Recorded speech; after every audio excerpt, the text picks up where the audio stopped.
beloved chosen one. You feel it before you can explain it. Your body has been receiving signals your mind has not fully translated yet. That heaviness in your chest, that sudden exhaustion after moments of prayer, that strange tension in your shoulders, that feeling of being pulled awake in the middle of the night for no visible reason. None of it is random. You are not breaking down. You are being prepared. There is a spiritual force moving toward your life, and your body is reacting because your vessel recognizes what your natural thoughts are still trying to measure. Heaven often touches the body before it settles the language for the mind. That is why you have felt both tired and alert, burdened and sharpened, still and restless all at once. You have asked yourself why simple things feel heavier lately, why ordinary conversations drain you, why certain places suddenly feel unbearable, why your appetite changes, your sleep shifts, and your peace seems interrupted just before a deeper calm arrives. It is because your body is not only flesh, it is also a witness. Your body keeps score of atmospheres. Your spirit detects movement before your eyes can confirm it. What is approaching you is not sent to destroy you, but it will shake loose everything that can no longer remain attached to your assignment. You are entering a threshold where comfort cannot lead you anymore. Preparation must lead you now. This is why you must stop calling your sensitivity weakness. What you carry is discernment under pressure. What you feel is not mere emotion. It is spiritual contact pressing against your ordinary routine. You have been trying to act normal while heaven has been training you for impact. You have been trying to explain away what God has been highlighting. But this moment is asking you to pay attention to your vessel. Slow down long enough to notice what rises in you when the room changes, when the prayer deepens, when the silence grows heavier than noise. Your body is sounding an alarm because your next encounter will not be casual. The Word of God declares in the book of Psalms, chapter 84, verse 11, "For the Lord God is a sun and shield. The Lord will give grace and glory. No good thing will he withhold from them that walk uprightly." This means the force coming toward you is not empty pressure. It carries grace for endurance and glory for transformation. You are being shielded while you are being stretched. You are being readied while you are being refined. So do not fear the trembling, and do not misread the weight. The Lord is preparing your body to stand where your calling is about to arrive. Stay close, stay watchful, and if this word has found you at the right hour, like, share, subscribe, and comment 171 as your sign that you are ready to receive what heaven is sending. Now the signs grow sharper, and you can no longer dismiss them as ordinary strain. You notice how your spirit reacts before events unfold. You sense a shift in a conversation before a single hard word is spoken. You feel resistance rising in your body when you are near people who carry hidden motives. You become unusually tired after being around confusion, yet strangely strengthened after prayer, worship, or silence with God. This is not imagination. This is not instability. This is your inner man picking up signals from a realm your natural senses were never meant to control on their own. What you are feeling is confirmation. There are moments when your body seems to say no before your mind understands why. A place that once felt familiar now feels heavy. An opportunity that looked promising suddenly loses its shine. A relationship that once held your attention now exposes its emptiness. These changes are not always comfortable, because revelation rarely arrives wrapped in ease. Sometimes heaven protects you by making your body restless in places where your destiny would have been buried. Sometimes God allows discomfort to become a warning system, because if you kept feeling at home in the wrong environment, you would never move when the appointed hour came. You have also noticed another sign: pressure has increased. but so has clarity. The attacks become more targeted, yet your discernment becomes more exact. The enemy presses harder when your senses begin to wake up. Darkness does not panic over someone who sleeps through every spiritual signal. It reacts when you begin to recognize patterns, interruptions, delays, and counterfeit peace. That is why this season feels intense. Your awareness is increasing. You are no longer drifting through atmospheres without noticing what is feeding your soul and what is draining your strength. The apostle reminds us in the letter to the Corinthians, chapter 2, verse 14. But the natural man receiveth not the things of the Spirit of God, for they are foolishness unto him. Neither can he know them, because they are spiritually discerned. So do not expect everyone around you to understand what God is showing you. Some people will call it overthinking because they do not know what it means to discern. Some will mock your caution because they cannot feel what heaven has made plain to you. But you must honor what God is awakening inside you. Guard your vessel. Respect the warning signs. Follow the peace that comes from obedience, not the comfort that comes from denial. And if this message is feeding your spirit and helping this work reach others who need confirmation in a dark hour, your support through a donation becomes part of that ministry, extending this word beyond your own life. The warning becomes more urgent here, because not every battle in this season comes from open attack. Some of it comes through your own temptation to resist the shift. You may not fight it with loud rebellion. You may fight it by delaying, by shrinking back, by pretending you need one more sign when heaven has already made the message plain. This is where many lose momentum. They do not fall because God was absent. They stall because obedience felt too costly when the moment of movement arrived. You are standing in a narrow place where hesitation can become its own form of resistance.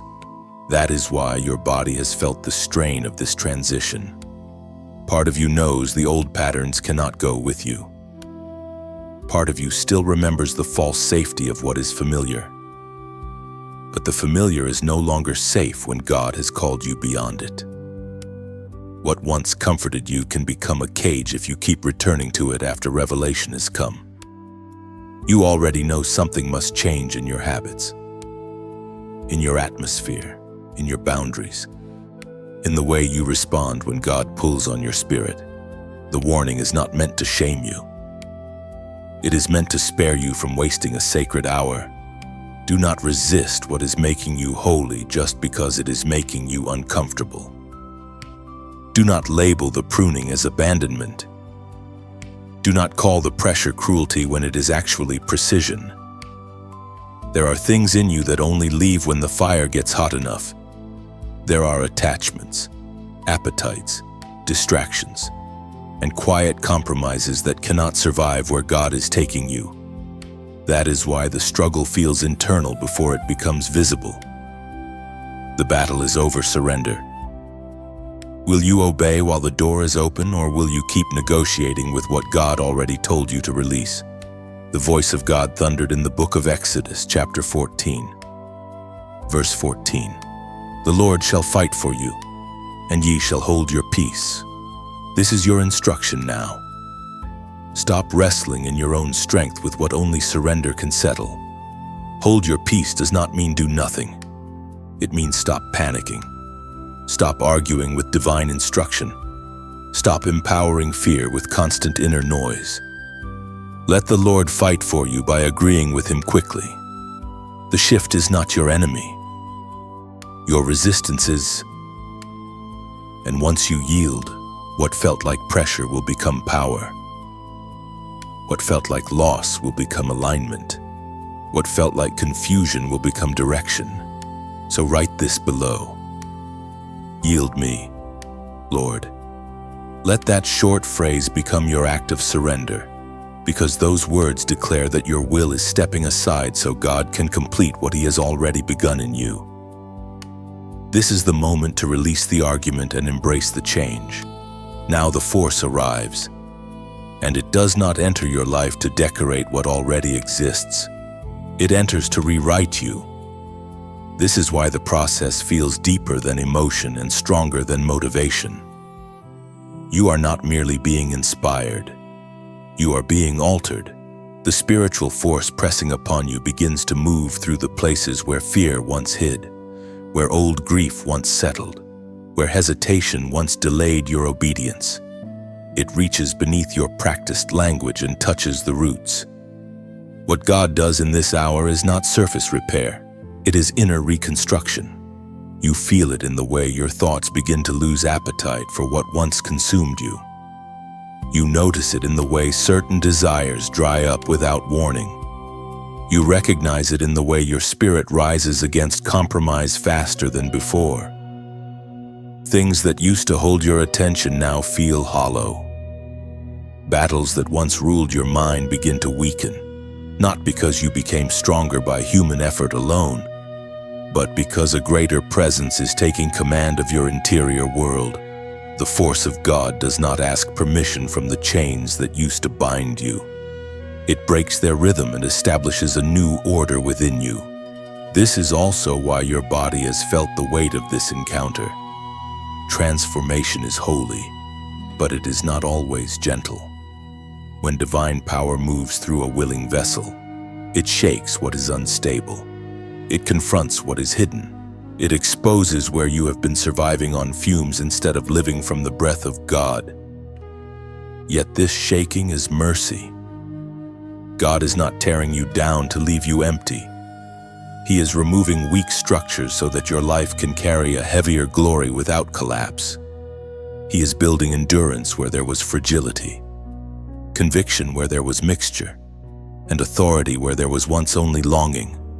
The Spirit spoke through the prophet Jeremiah, chapter 1, verse 10. See, I have this day set thee over the nations and over the kingdoms, Atalmor, to root out, and to pull down, and to destroy, and to throw down, to build, and to plant. This is the pattern moving through you now. First the rooting out, then the pulling down, then the rebuilding, then the planting. You cannot carry new spiritual authority with old internal agreements still standing. You cannot become a clear vessel while secretly protecting the very things God has named for removal. So the force touching you is both fierce and faithful. It tears down what would poison your purpose, and it plants what will sustain your future. By the time this work settles, you will not think the same, endure the same, or respond the same. You will speak with a steadier sound, stand with a cleaner heart, and carry a weight that did not come from this world. That is what happens when heaven rewrites a yielded life from the inside. And now you rise marked. Not marked by the opinions of people, not marked by the memory of your worst season, not marked by the labels that were thrown on you when others could not understand your difference. You rise marked by the hand of God. What has happened inside you is no longer hidden only in the spirit.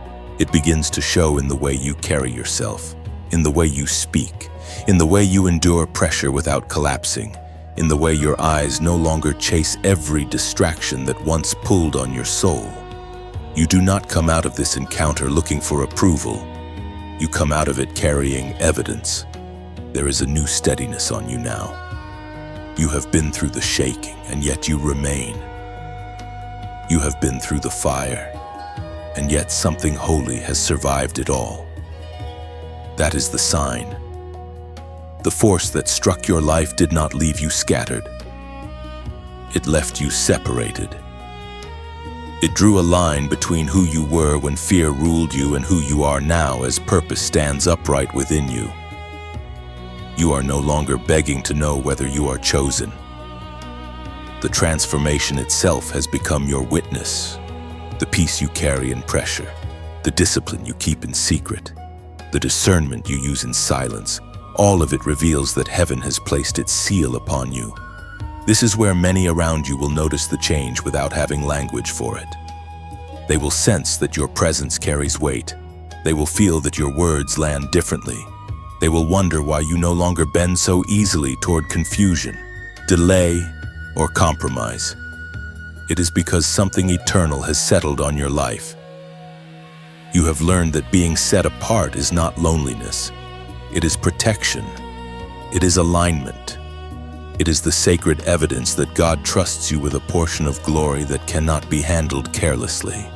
As the prophet wrote in the scroll of Habakkuk, chapter 2, verse 3. For the vision is yet for an appointed time, but at the end it shall speak, and not lie though it tarry. Wait for it, because it will surely come. It will not tarry. So stand in this final knowing what God marked in you will speak. What He planted in you will rise. What He sealed over your life will not fail because it was never built on human permission. You have been prepared in body, awakened in discernment, warned in mercy, and rewritten in power. Now you walk forward crowned with endurance and set apart for the appointed time. Comment 563 below as your sign that you are ready to carry this mark with humility, strength, and unwavering obedience before the Lord. As this message settles over your spirit, let it rest like rain gathered in the folds of dry earth, sinking deeper than the eye can measure. If these words have found the hidden room in you, let your like be the soft lighting of a lantern in that room, a quiet sign that heaven touched something real.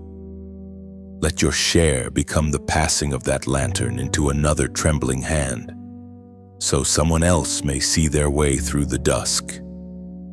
Let your comment be a small stone placed beside the well, proof that your soul came here thirsty and did not leave unchanged.